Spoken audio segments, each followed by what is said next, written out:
People always ask how I balance my family life with 400 shows a year. I'm just doing what I love with the people I love. It's my magic life.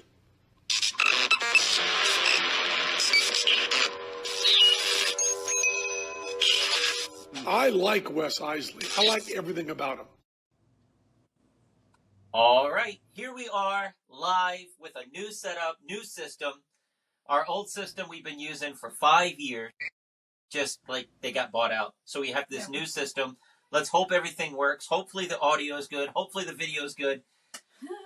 We have a guest today, and I really want to do her well. I want it to be a good podcast. I don't want it to be something that you can't listen to or have to redo it later on. So Please bear with us as we work out the kinks. But today we have Joanna Flora, and she is a potty training professional. And when I saw that, I'm like, hey, we need all the help we can get, okay? Yeah. So Joanna, literally, we logged you on, said, hey, look, we're working out the kinks. Let's go. Here's what we have. We have a soon-to-be 13-year-old daughter in 6 months. And we have soon-to-be 4-year-olds in 3 months. Yeah. And they could care less about potty training. Well, now, they're identical twins. And I blame our live-in babysitter for being an enabler. I don't know. Because she's like, oh, it's okay. It's okay. That's me. That's me putting that on her. Okay? All right. Give some more background. One, with our daughter, she was so easy. So with our boys, it's taking a lot longer. And for me, that's frustrating. They will pee on the potty every once in a while. I'd say 1 to 2 times a day. They will not even consider pooing on the potty. We do give them candy when they go, but only when they put something in the potty. And I've been told with twins, now you may say different, because this is just like me Googling, so I don't know what you can trust.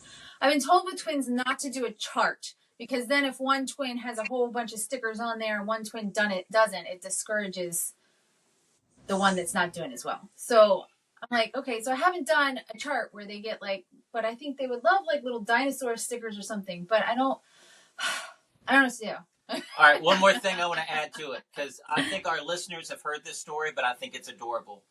At first, we were fighting them just to sit on the potty, right? Yes. And we would give them a piece of candy if they sat, and then a second piece if they did something. Right. I have identical twins. One sits on the potty and goes. I give him 2 pieces. He gives one to his brother, and they compare. How cute is that?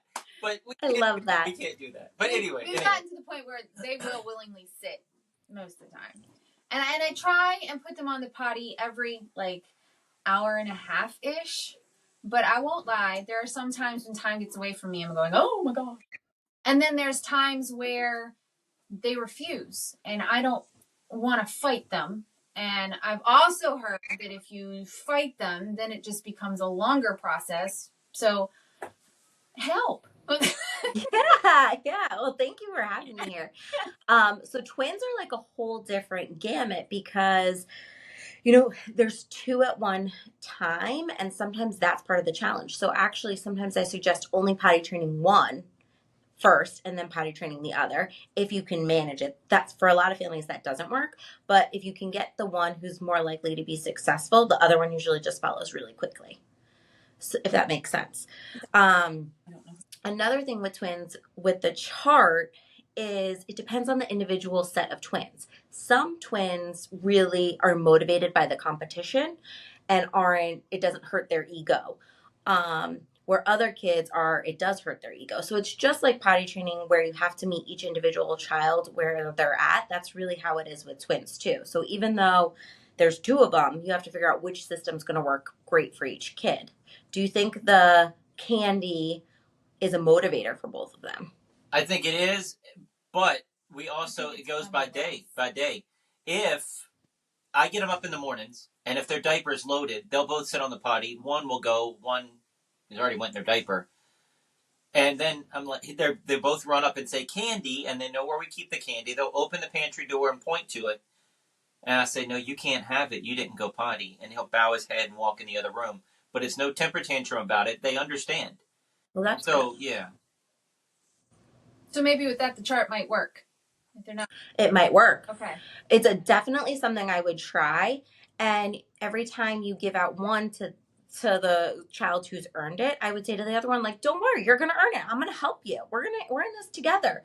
And you're saying you're trying every hour and a half. But are we loading them with fluids right before we try? So we want to have them as successful as possible. So you want to like pound them with fluids and then try 20 minutes later. Okay. If that makes sense. So a lot of successes, like you're not going to drown them that first couple of days, but like the more fluids you give them and the more frequently you have them sit and they're successful, then they get the concept and it like clicks. Okay. It's like the neurons just like snap into place and they get it. Okay. So if you're asking them to go, maybe 20 minutes before you ask them to go, you give them a juice box or give them a sippy cup or like help them pound something. Okay. We haven't been doing that. They have a little sippy cup that they just pick up, and it's a spill-proof one, so they just carry it around with them and drink when they want it. So maybe just give it to them right before. Yeah. Yeah, when you give them milk in the morning, put them on the potty 20 minutes later. Yeah. Joanna, we jumped right into us. Yeah, we did. Let's talk Good. about you No. back to us. Let's circle back around, all right? Circle back. Okay. You're desperate. Can you So- tell? I'm here. I don't want a 5-year-old. I mean, it's bad enough. It's almost 4 years that they're not. We just bought another whole box of diapers for twins and a whole another box of wipes for twins. It's Yeah. getting ridiculous. It's ridiculous. Yeah, we put them in diapers at nighttime and if we're on the road. But I have pull-ups.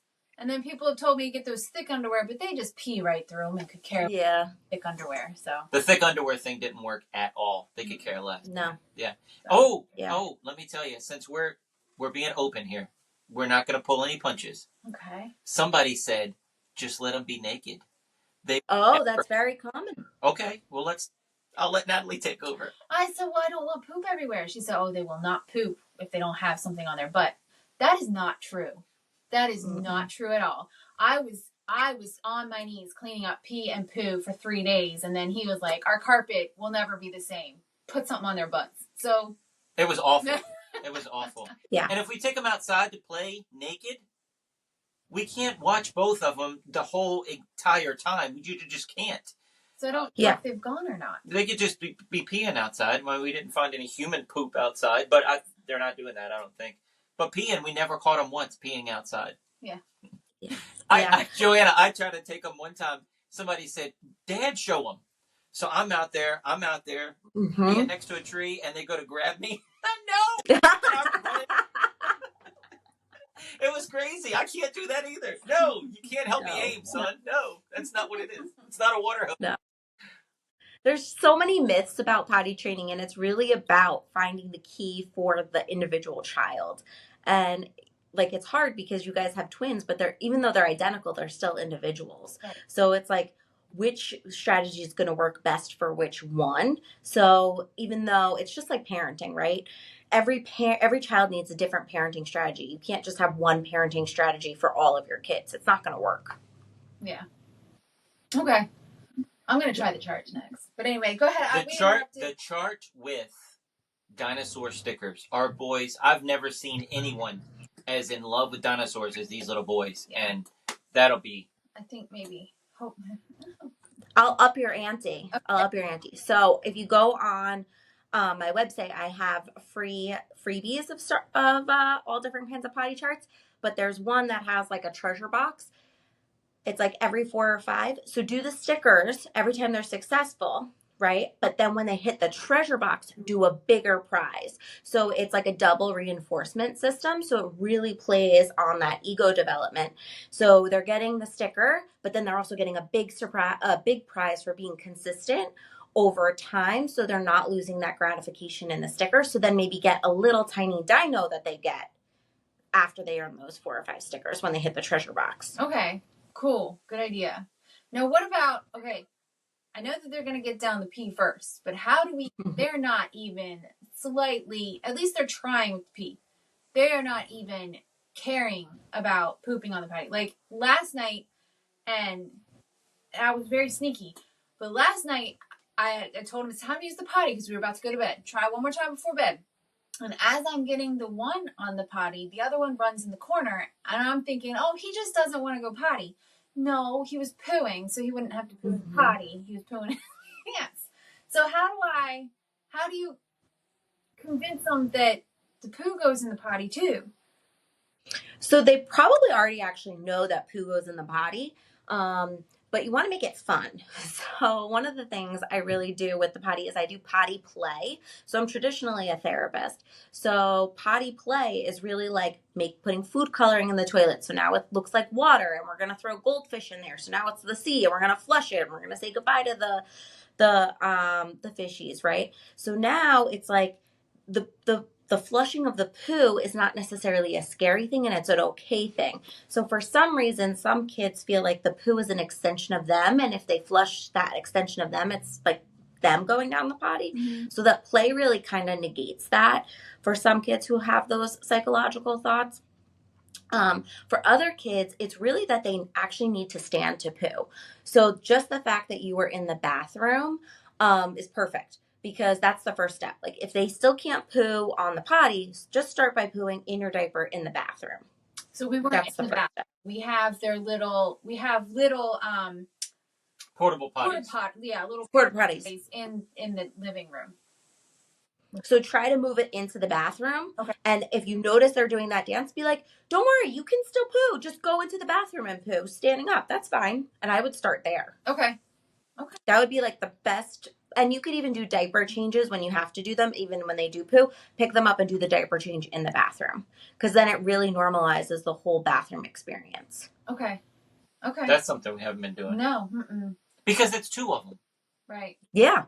So Right. And they're running and crazy, and they're boys too. So 2 girls is a little bit more easy to manage because they're just not as like intense in terms of the physical aspects of things. They're just not running all over the place most of the time.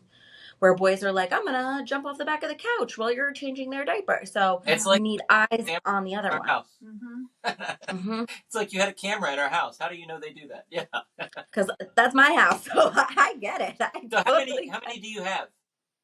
So I have 1 right now, and it feels like I have a herd. I get it.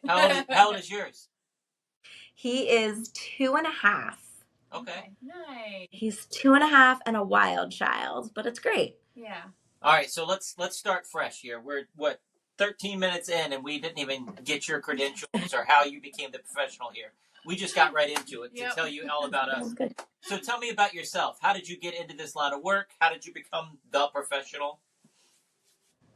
Great question. So I am traditionally an art therapist. I have a group practice, and I specialize in children and families. And I really noticed over time how many kids had mental illness that was correlated to how their potty training process was going, and that they actually, even though they're potty trained, they're not potty independent. So the amount of times my office bathroom floods because kids don't know how to wipe appropriately. They overstuff the toilet with toilet paper. They don't know how to wash their hands. Like all these skills, they're not learning appropriately. And I'm like, what is happening? There's so many kids whose parents complain about having to throw out underwear all the time. And it's directly correlated with a lot of mental illness, behavioral issues, behavioral challenges. All of that is really correlated with the gut and then the developmental stages of potty training. So I really was like, how can we deep dive and fix these issues? And I got into like starting with the little ones to start being preventative, and it just started working and connecting. And then it really kind of snowballed from there. It's kind of just been a natural fit. That's awesome. So art therapy? And Mm-hmm. So what was art therapy? Was it handicapped people you were helping?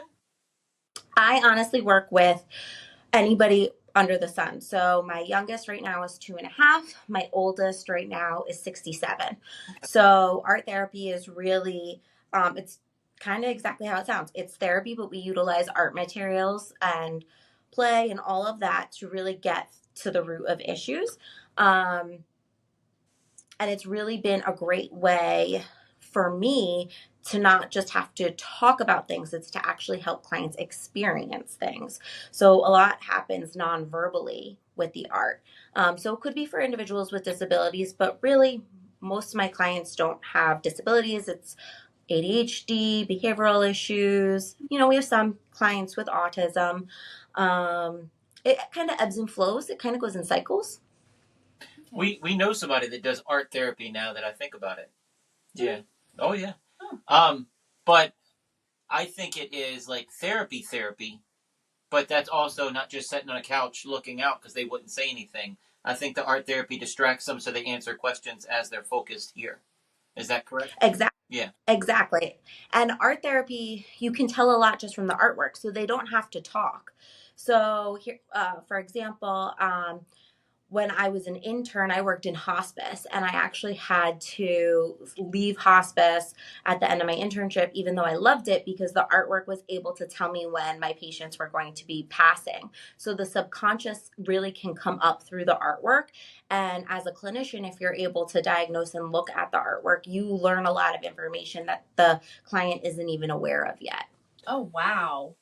That's Mm. neat. I want you to send me pictures. You can't probably. I want to see pictures like from a textbook of this means this. Because we have a Yeah. podcast Facebook group. If you could send me that, I think that would be very interesting. Yeah. There's got to be something clinically you can send me that wouldn't divulge. Oh, yeah. And I have releases from some of my clients. I can definitely send you stuff. You know, you really have to, you can't just like assume it about the artwork. You really have to process it with each individual client. So, for example, I had a client who was drawing pictures and it looked very phallic. It was a little boy and they were very phallic and they were just kept like hanging from the ceiling. And I was like, oh my God, this is sex abuse. This is sex abuse. And then after interviewing the child and getting a lot to know about him and stuff, I realized that he just saw It's a Cloudy Chance of Meatballs or whatever the movie was. And that's what his art was about. So you really have to do, you know, the work of assessing. But it's really kind of, I feel like art therapy is like a superpower. Yeah. It would have to be, because, I mean, how do you go from that and thinking child abuse to figuring out what movies they watched recently or what that is symbolic of? You just ask them and they can tell you? Yeah, you really have to like explore what's happening and really work through it in the therapeutic session. Wow. Well, you I have. think that's neat and a different way of doing it than just sitting there and talking to somebody. I think that's neat. Mm-hmm. So, Yeah. what art do you do? Is it painting? Is it watercolors? Is it Play-Doh? Everything. We have a huge closet in our office and it's the size of a full session room and it's floor to ceiling art materials and directives and board games and everything under the sun. Wow. Does one project work easier for what you need than others? Like, do you feel like you get more information out of actual pen to paper or paintbrush or marker to paper than you do sculpting Play-Doh?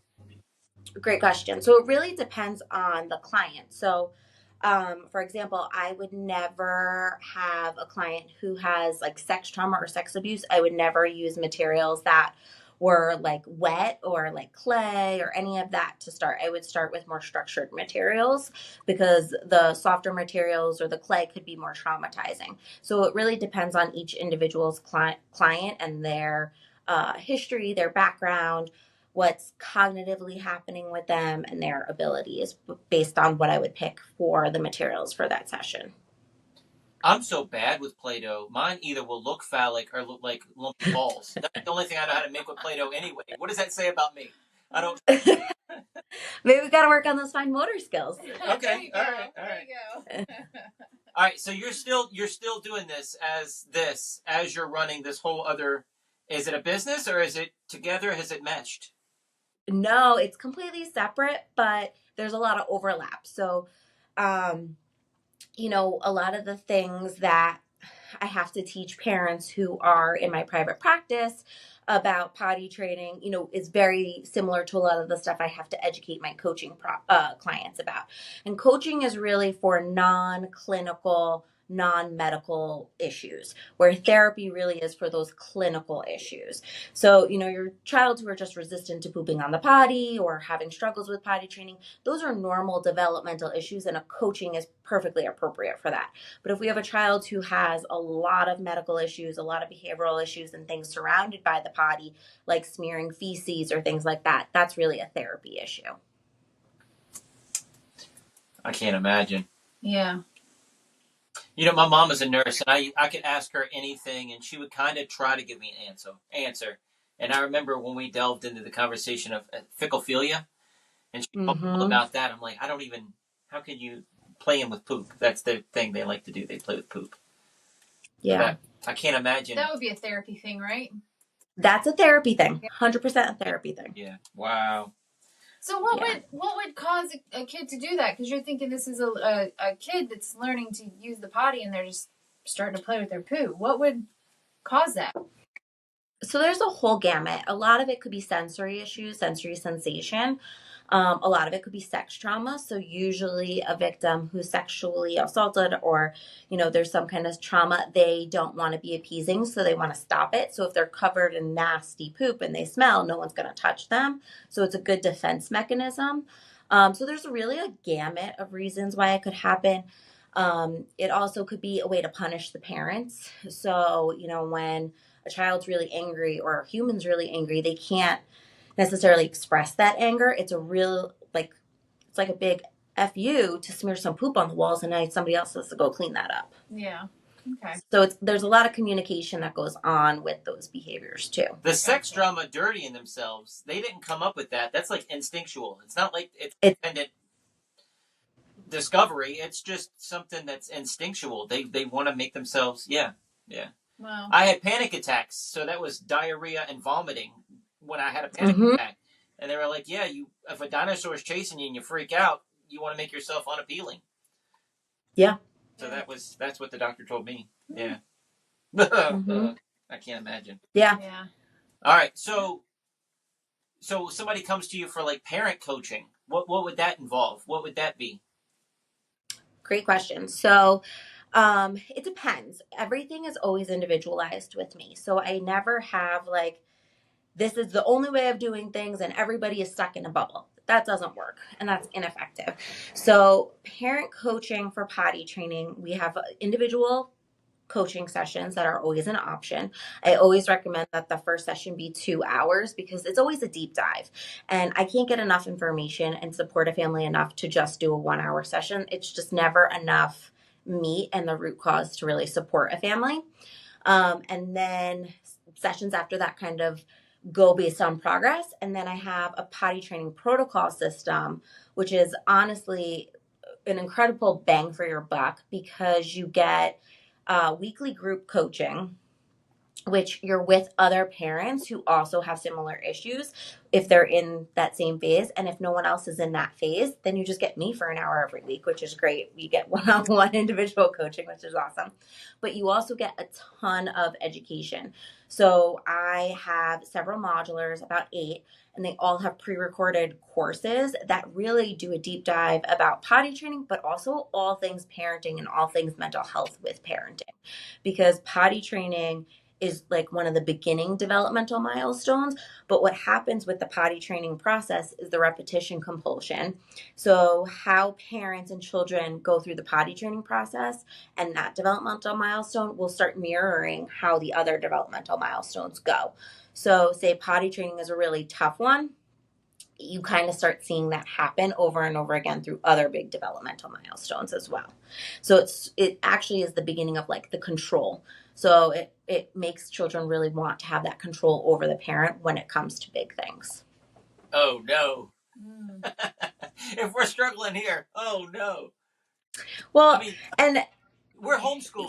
Well, we homeschool our kids. We're magicians. I don't know if you know that or if you read that one sheet I sent you. But we're on the road 400 shows a year. So when we're at home, it's office work, getting caught up in the house. And when we're on the road, it's taking the potties with you. We have a potty in the RV that we travel around in, but that's scary. That's scary for us. It's just hard. And they're not quite tall enough to, and their bottoms are too small. They would fall in. So that's why we have the portable ones that they're more comfortable in. Yeah. But that's the other thing. I'm like, I hope she doesn't tell me that I have to be one of those people that follows around and like hovers and can't leave the house. No, because I'm like, no, you gotta live your life. But to leave the house. So yeah, I'm glad you didn't say that. This past weekend, I told you I was traveling. I went to St. Louis. I was at baseball games with my son with a little portable potty that you fold up real neat. And we were pottying in all the stadiums, all the restaurants, practicing. If we had an oops, we had an oops. Like, you got to keep going. You can't live in a bubble just because you're potty training. Yeah. Good. Thank you. Yeah. No, So no. when did you put this second business in line? When did that all come together? When did it start? So I kind of just started doing it for friends or helping people here or there. And then I was like, this is getting to be too big, too time consuming. Like, I can't be doing both. And I think, I really have a passion for potty training. So I was like, you know what, let's start doing this a little bit more. So it's kind of been, lingering for like 2 years or so. And then I really went gung ho back in December. Nice. Yeah. It's one of those things that once you, like, my wife is also a health coach. That's her part-time job she has. And when you have people lose weight, when you have people that are successful, thank you, my kids are potty training. It's like a big feather in your cap, man. You're done with that client. You can move on. So happy for them. Yeah. So many other things, even therapy, maybe there might not ever be an end. You might always be digging. But yeah, and I felt like, I was almost doing a disservice, I feel like, in like looking back. Like, I was doing a lot of therapy to help people potty train, but it wasn't enough support because I was working with the kids to potty train. I wasn't giving the parents as much support as the parents really needed, because the parents have to be with those child all the time, where the kid's only seeing me for 1 hour a week. So the process was so long with them just coming to me for that support, where me helping the parents, it executes the process so much faster, and it gives the parents the tools for all the rest of the developmental milestones in the future.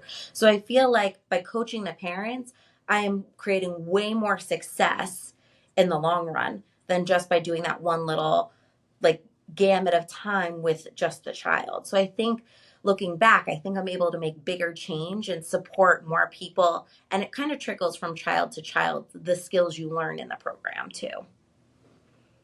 So tell me about the modules. I mean, do you have like a wiping module as well? So the modulars, there's 8 of them. I forget all the breakdowns, but yes. So each modular has several videos in them. Some have like checklists or a worksheet or two just to like get your grounding. The videos are short. You can listen to them in the car. You can listen to them wherever.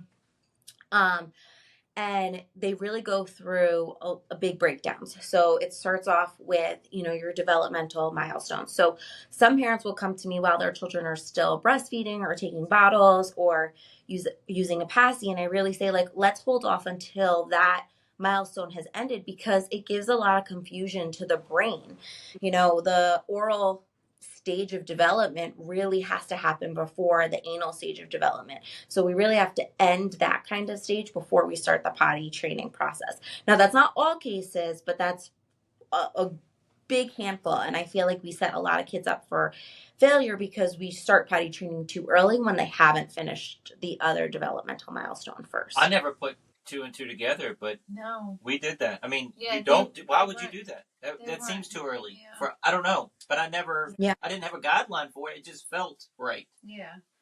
And it's hard. Like, you're asking a child to give up too many things at one time. You're asking them to give up a bottle, a passy, a nip. Like, it's too much. It's too much for their brains to handle. It's too much change. Same reason I would say we never want to potty train on a big move. We never want to work on potty training if a new sibling is about to join the family. A big, like, parents are separating or divorcing. We want to hold off on potty training with those big things. So I have a question. We started potty training our boys when they were 3, and at first they thought it was fun because they have little Cookie Monster potties. And then they started to not do so well. So we took a break. And when they turned 3.5, we pulled it back out, and we're still going. But is that a mistake to start and stop and start again, or was that okay? Okay. That was okay. There's no right or wrong when it comes to potty training. It's really what's right for your family and what's right for your children. So it may have been right for one twin and not the other, right? So you have to kind of like ebb and flow with it. So there's no perfect answer or perfect plan. It's like we have to come up with an individual plan for every family. So you guys being on the road all the time, your plan is going to look way different from the family who goes to daycare or the family who has a stay-at-home mom, right? So every like plan that we create is going to look completely different, and it should. There's no perfect method. Like the myth of the 3-day method is like ridiculous because it puts so much anxiety and pressure on parents that like 3 days my kid should be potty trained. It doesn't work like that. A full modular in my program, and it's probably even the longest, is all about pre-potty training. And pre-potty training is from 16 months on, and it's like putting the potty in the bathroom, introducing the books. It's all no pressure work, has no reward systems or nothing. It's just awareness and putting in these things subconsciously so that potty training can be really smooth when you do start. Okay. So I think there's a lot of myths out there about, you know, kids should be potty trained by 3 or by 4, or this is the way to do it. It doesn't work like that. Well, our kids, while we're doing office work, they'll be watching TV in the living room, which is behind us, so we can just turn around and look at them. And Elmo potty time, and there was a friend of mine recommended it. It's old. It's probably mid-90s, but it was like Georgia University did a potty training video. Yeah. And it had songs and a birthday. It was Bobby's birthday. Yeah. And they're all singing, now that he's 4, he's got a potty trainer. Now that he's 4, he's got a potty train. And they go through and the boys love it. They love the songs. They love that. So even when we did the break, we'd make sure they had to watch 2 of those potty videos during a whole day of television watching between naps and everything else. Perfect. And honestly, even like letting them see you guys go to the bathroom. I ask for assistance in the bathroom, so I can never go to the bathroom alone. I wish I could. It's always my dogs and my kid. Mm-hmm. Everyone's in there. It's like a bathroom party.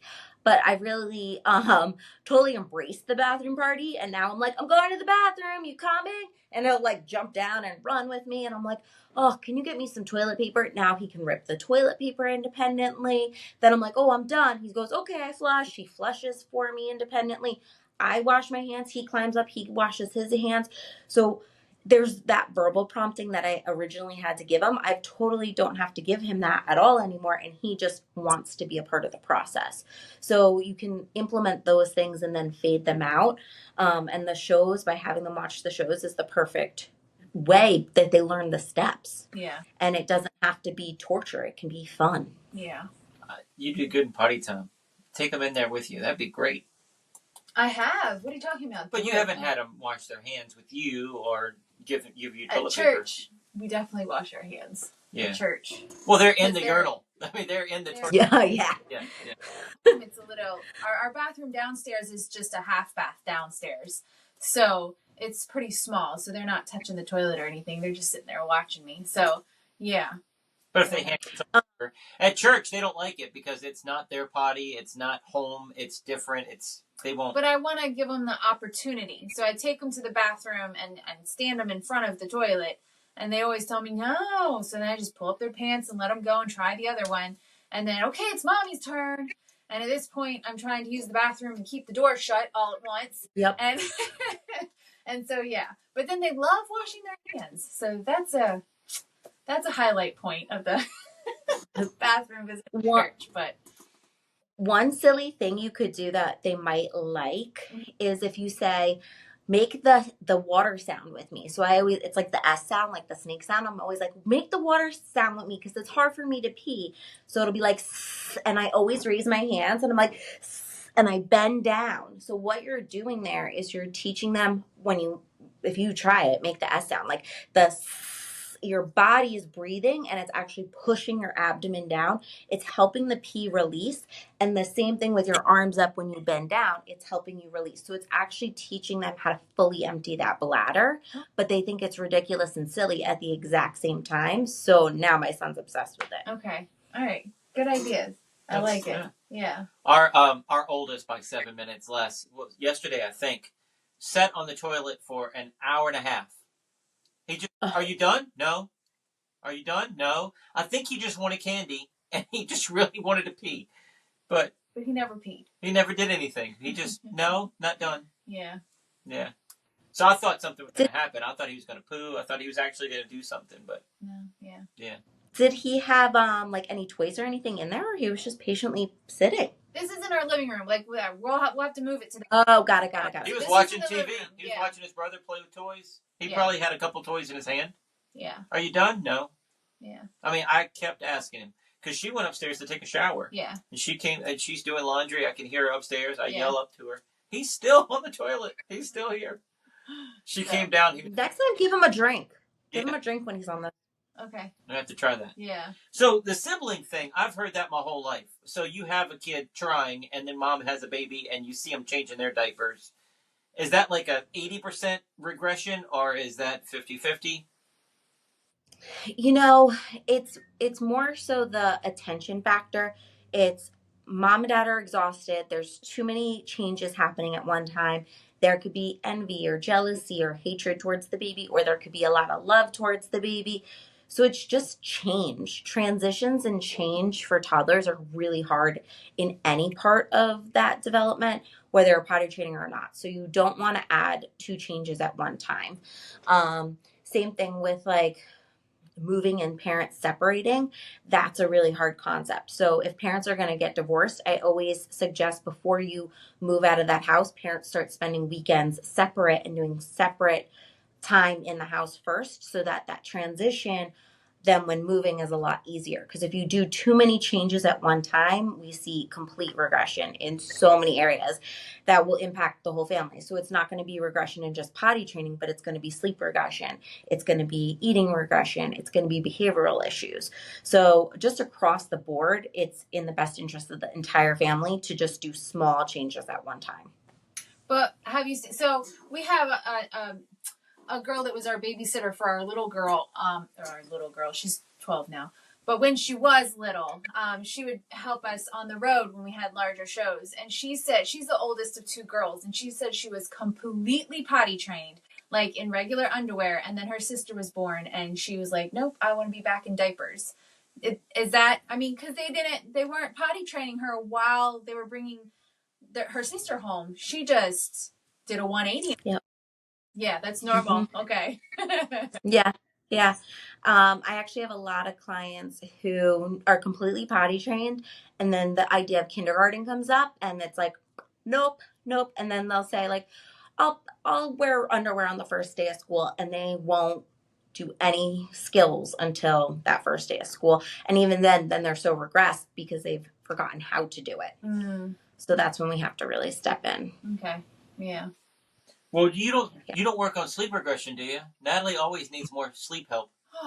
Oh, me too. Send that help over. I tell you, though, it's like they take turns. So I have one twin that is sleeping wonderfully through the night, doing great. And the other one is waking up 2-3 times a night at least. And I'm like, coordinate. Like, we have one that has like sleep terror, though, because, I mean, he is like full blown, almost sleepwalking, screaming, and there's no and shaking him.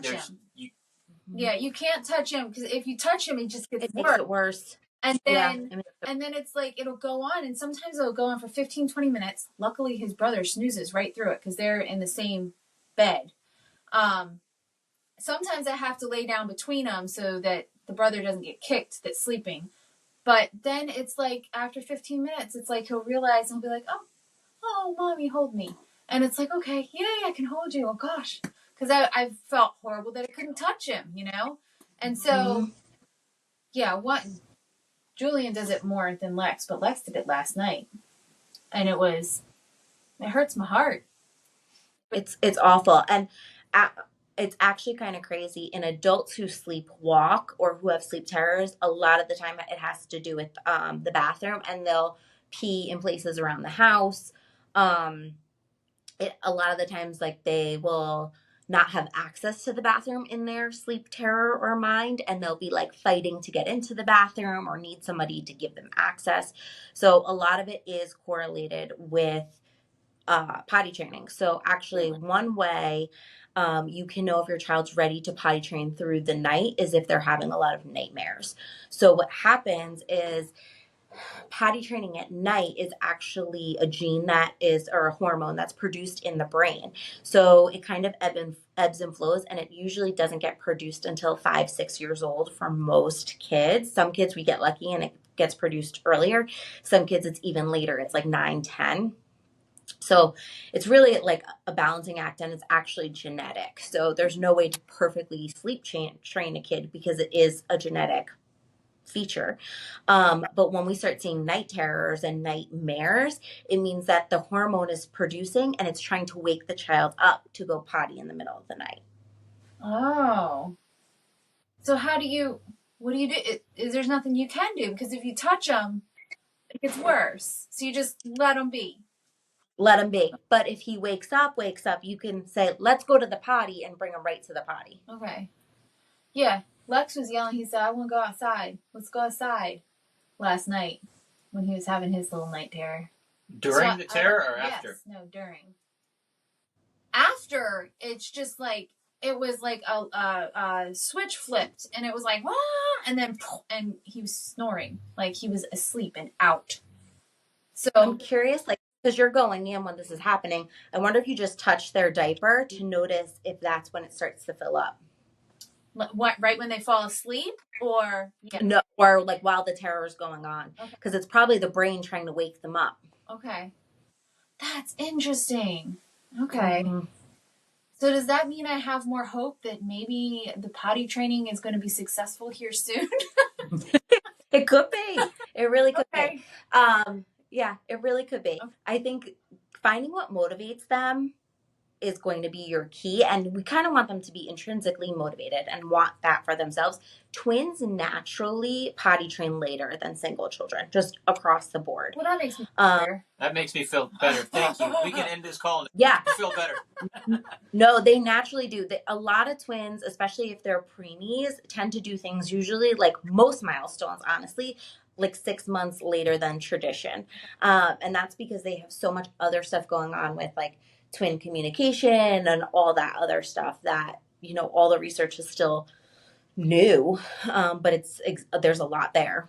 Yeah, we just started going to this new church in January this year. It's near our home. And we took them there. What were they, 3.5? They were not quite 3.5, but yeah.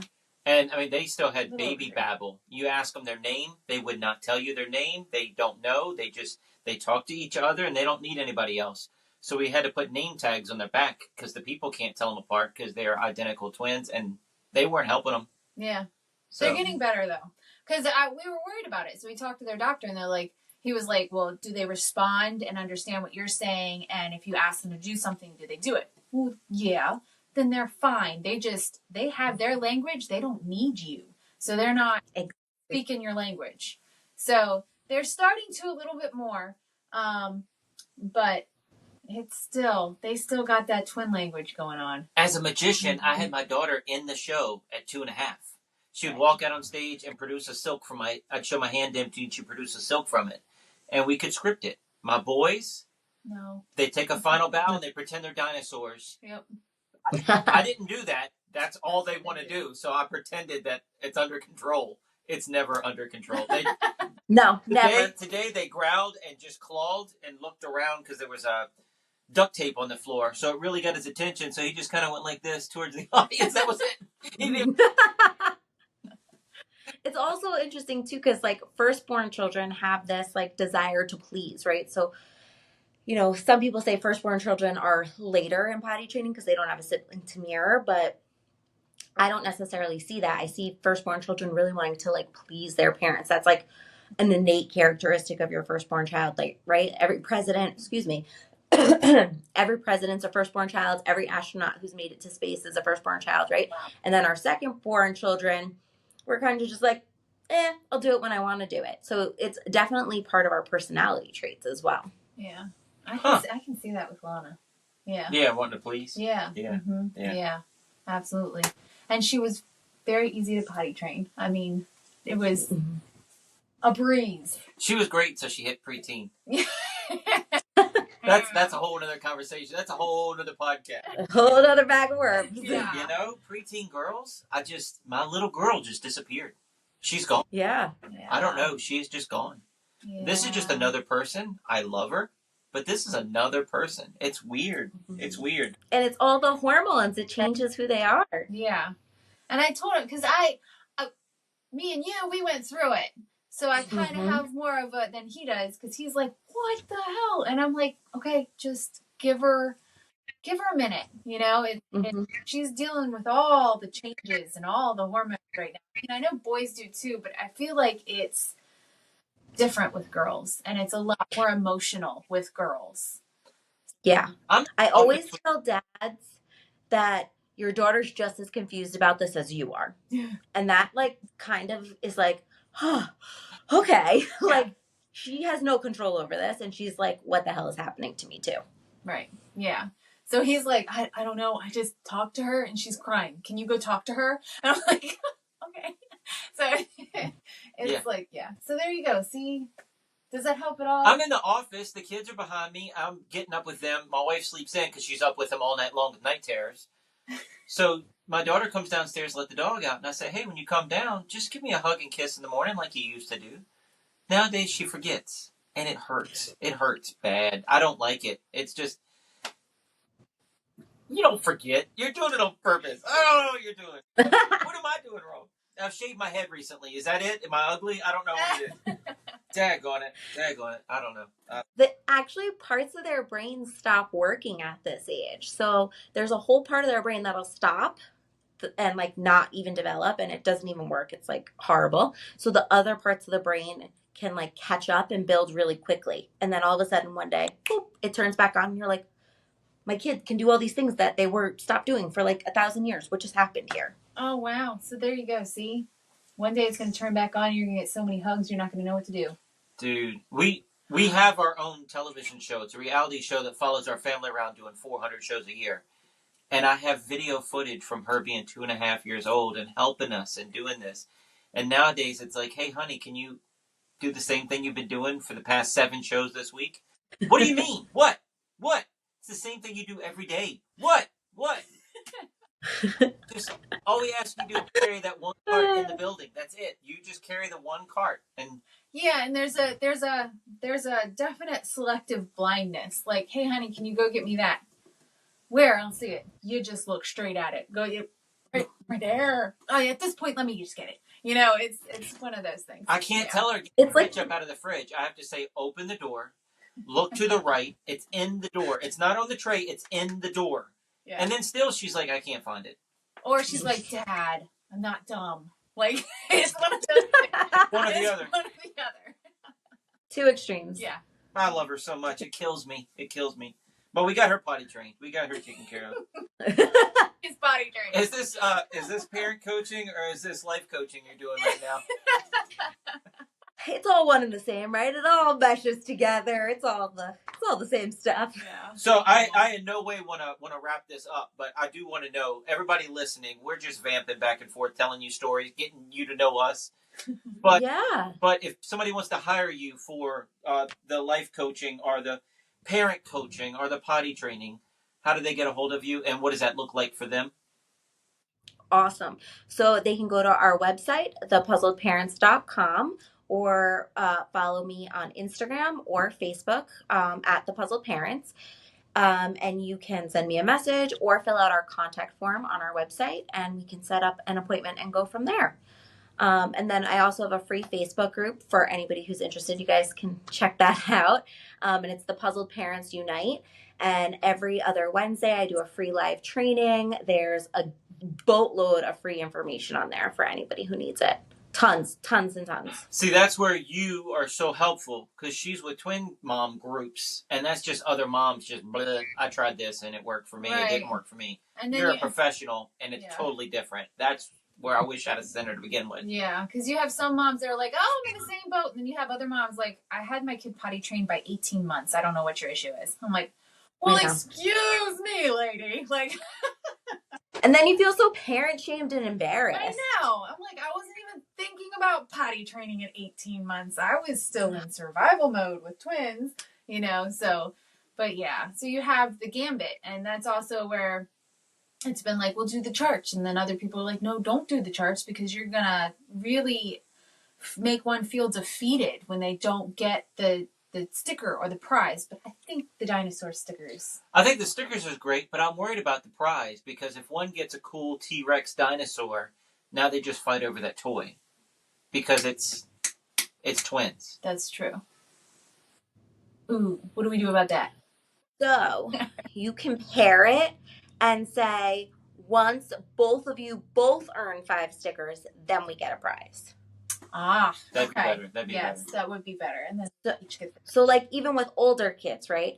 You would say like, this is what my parents did, and I love this, and I hope to embed this in my family. If my brother and I both got honor roll, they would take us out to a very expensive dinner at the end of the quarter. And it was great because we loved that restaurant. It was wonderful. We went to the same restaurant every time, but we also learned the skills of eating in those restaurants. And it just became this thing that we would push each other. I'd be like, do you need help with your homework? Let me help you study. So it became this thing because we were so eager to get this reward, and we knew we had to both do it to earn that reward. Gotcha. Cool. Okay. So you guys can utilize that skill, not with potty training, but their whole life, because you're going to have them working as a team. Yeah. But now, as an adult, how cool was that restaurant really? Oh, it's amazing. It's still my favorite. Oh, okay, all right. Awesome. I didn't know if it was just like I don't know, like a medium grade, like Italian place. They just pumped it up. It's your favorite restaurant? No. It's my favorite restaurant. All right. And my husband was like, we're not going there. It's in a dangerous area. We're not going. Now it's his favorite restaurant too. So That's awesome. That's awesome. Yeah. All right, let's see. I don't know. So you got all this stuff up here. Parent coaching, potty training, life coaching, family counseling, and all holistic approach. When you say holistic approach, everybody thinks it's like, ooh, Pampering. what is it? You know what I think? I think of just pampering the child and being like, oh, they're having a temper tantrum, or they smacked me in the face, and I go, we don't do that. That's what I think of. But I know absolutely not. I know that's not right. But this is not gentle parenting. Okay. Oh, okay. That's gentle parenting. There you go. I guess I got the two confused. There you go. Yeah. I'm like, so more or less, a holistic approach is really to let's find the root cause of these issues. So we're not putting band-aids on these issues. So the reason it has all these different types of coaching is because they're all intermeshed. So yes, I'm a professional potty training coach, but my whole program is teaching parents parenting strategies that will last them a lifetime. So I can't separate them out one from another. You got to have the whole picture to be successful at the end of the day. And I'm not going to give you a nugget and then you're not going to be fully successful. I want you to really master all the skills that you can. So it all falls under the same umbrella, but it's really to just help these families have success long term. I like it. Cool. So with your therapy that you do for a real job, I'll say this is a real job, yeah. But you know what I mean. Yeah. Where are you located? Where is that? So we're in Sparta, New Jersey. I own a group practice. So there are 4 art therapists, 2 social workers, 2 counselors on staff. So all of us really specialize in doing children and families and couples work, perinatal mental health, that kind of stuff. So do you ever do couples counseling as well, or you're just in that not thing? During your daytime job? Do divorced parents come to you as well, or you just do the art therapy at your job? Nope. So divorced parents will come. I only tend to work with parents who are divorced if I'm working with their child, because I really have to help the whole family unit. I don't just do the couples work. I have a colleague in our office who does the couples work. Okay. Yeah. Okay. Cool. All right. Yeah. So you're helping the whole family transition instead of just the parents. Yeah, because at the end of the day, the child might be my client, but the whole family unit really needs to be the client for lasting success. Right. And for really implementing it. I get a child 1 hour a week if I'm lucky with all the activities and things that are happening. So I can only do so much in an hour. I really need the parents to be my arm or my leg to implement the skills and strategies at home. Yeah. All right. So we have a friend who is now an adult, but still doing therapy and things. And then they just I don't know if the parents quit asking the therapist for anything, or now that they're an adult, you're not allowed to talk to them. But it's still, family has questions. How does that work? Does it get cut off, or can you talk to the therapist and say, hey, can you talk to them and let them in? How can we get in on it? How does that work? Yeah. So it depends on the state for the law, but it could range from anywhere from 14 to 16 to 18 on when the parents can't get information. But with that being said, there's always that confidentiality. If they're going to hurt themselves or somebody else, a therapist always has to report it to the authorities and the legal guardians. But in a real therapeutic plan, the parents should always be a part of that, and they should be working with the therapist to come up with that plan, and releases should be signed so that you can really make true change for the family, so that we can nip these issues. And if the child, say they're 16, isn't willing to sign that release, then the therapist should be working with the child. So come up with a way of, how can we work together with your parents, and what would you be comfortable with me sharing, or how can I help you share information with your parents so we're successful? So a lot of my job is to help my teens really communicate to their parents about what they need and what's actually happening. Yeah, because with this situation, I mean, there's a couple of them I have in mind right now, but it's like, it's separate.